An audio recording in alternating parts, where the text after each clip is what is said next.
Recording by Luke Sartor. Character Building by Booker T. Washington. Chapter 5. The Virtue of Simplicity. I hope that you all paid strict attention to what Mr. William H. Baldwin, Jr., who recently spoke to you, had to say. In the few words that he spoke, I think he told you the platform upon which this institution has been built. You will remember that he laid a great deal of stress upon the importance of the institution remaining simple, of keeping that degree of simplicity and thoroughness that it has always possessed. It is true that in the last few months the institution has come into a great deal of prominence, and is meeting with what the world calls success.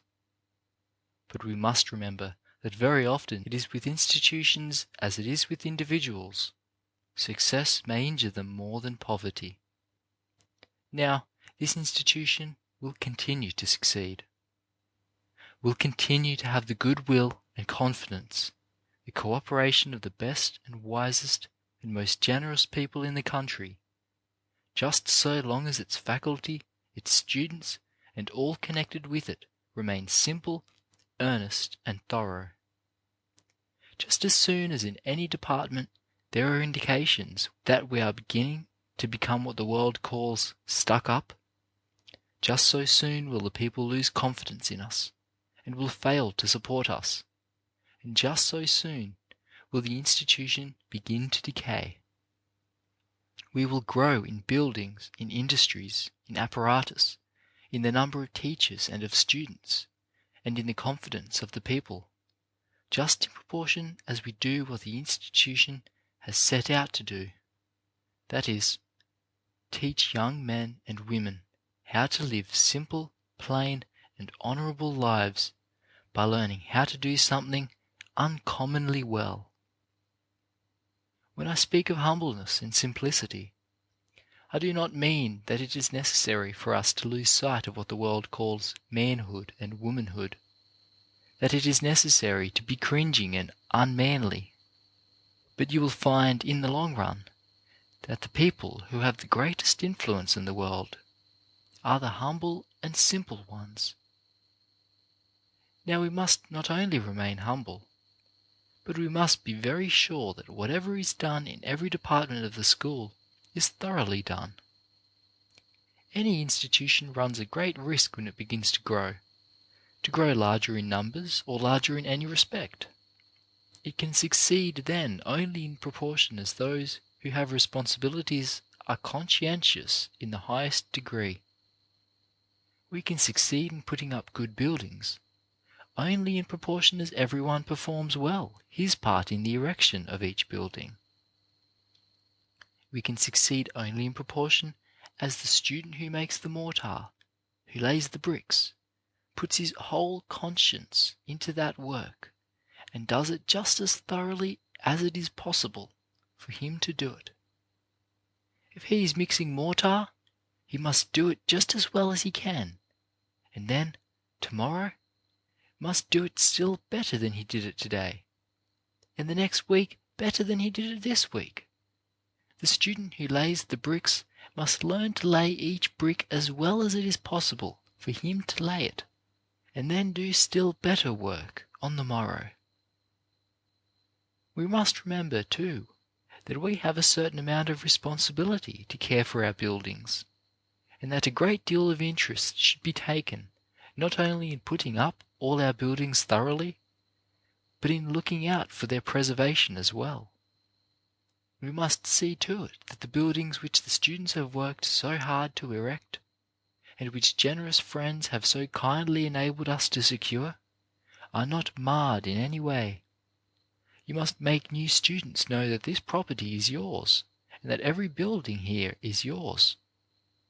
No student has any right to mar in any way what you have worked so hard to erect, and your friends have been generous enough to provide.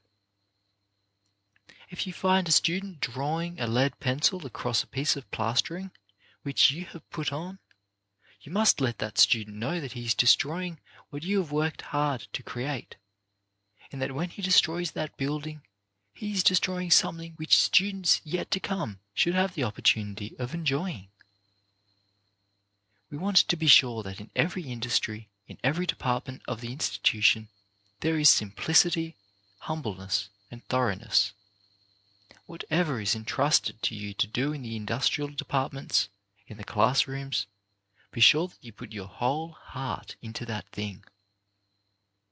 We do not expect to have fine, costly buildings, nor do we want to have them. But we do expect to have well-constructed buildings and attractive buildings. And if we can go on in this simple, humble way, the time will come when we shall have all the buildings we need. Just in proportion as our friends see that we are worthy of these good things, they will come to us. We want to be sure that in no department is there any wastefulness. We must try to make every dollar go as far as possible. We must stretch a dollar, as I have heard Mr. Boardman say, until it can be stretched no further. Now, there will be waste unless we put our conscience into everything that we do. There will be waste in the boarding department, in the academic department, in the industrial department, in the religious department, in all the departments about us, unless we put our conscience into everything that we do. Let us be sure that not a single dollar that is given to us is wasted, because the same people who give to us are called upon almost every day in the week, each year, to give for hundreds of purposes, and they have to choose which they will support. They must decide whether they want to give to this cause or to that cause, and they will give to us if we make them feel that we are more worthy than other similar institutions. We want also to be sure that we remain simple in our dress and in all our outward appearance. I do not like to see a young man who is poor and whose tuition is being paid by someone, and who has no books, sometimes has no socks, sometimes has no decent shoes, wearing a white, stiff, shining collar, which he has sent away to be laundered. I do not like to ask people to give money for such a young man as that. It is much better for a young man to learn to launder his collars himself than to pretend to the world that he is what he is not. When you send a collar to the city laundry, it indicates that you have a bank account. It indicates that you have money ahead and can afford that luxury. Now, I do not believe that you can afford it, and that kind of pretense and that kind of acting do not pay. Get right down to business, and, as I have said, if we cannot do up your collars well enough here to suit you, why, get some soap and water and starch and an iron, and learn to launder your own collars, and keep on laundering them until you can do them better than anybody else. I am not trying to discourage you about wearing nice collars. I like to see every collar shine. I like to see every collar as bright as possible. I like to see you wear good, attractive collars. I do not, however, want you to get the idea that collars make the man. You quite often see fine cuffs and collars when there is no real man there. You want to be sure to get the man first. Be sure that the man is there. And if he is, the collars and the cuffs will come in due time. If there is no man there, we may put on all the collars and cuffs we can get, and we shall find that they will not make the man. When you have finished school, after you have gone out and established yourselves in some kind of business, after you have learned to save money and have gotten a good bank account ahead, if you are aware the laundering is not sufficiently well done to suit you, why, perhaps you can afford to send your collars 40 or 50 miles away. But as I see you young men, I do not believe you can afford it. And if you can afford it, why, I should like to have you pay that money for a part of your tuition, which we now have to get someone else to pay for you. You want to be very sure, too, that as you go out into the world, you go out not ashamed to work. not ashamed to put in practice what you have learned here. As I come in contact with our graduates, I am very glad to be able to say that in almost no instance have I found a student who has been at Tuskegee long enough to learn the ways of the institution, or a graduate who has been ashamed to use his hands. Now that reputation we want to keep up. We want to be sure that such a reputation as this follows every student who goes out. And then be very sure that you are simple in your words and your language. Write your letters in the simplest and plainest manner possible. Who of you did not understand what was said by Mr. John D. Rockefeller, Jr. when he spoke from this platform a few evenings ago? Was there a single word or a single reference or figure of speech that he used that you did not understand the full force of, or did not appreciate? Here is a man whose father is perhaps the richest man in the world, and yet there was no tomfoolery about his speech. Every word was simple and plain, and everybody could understand everything that he said. He used no Latin or Greek quotations.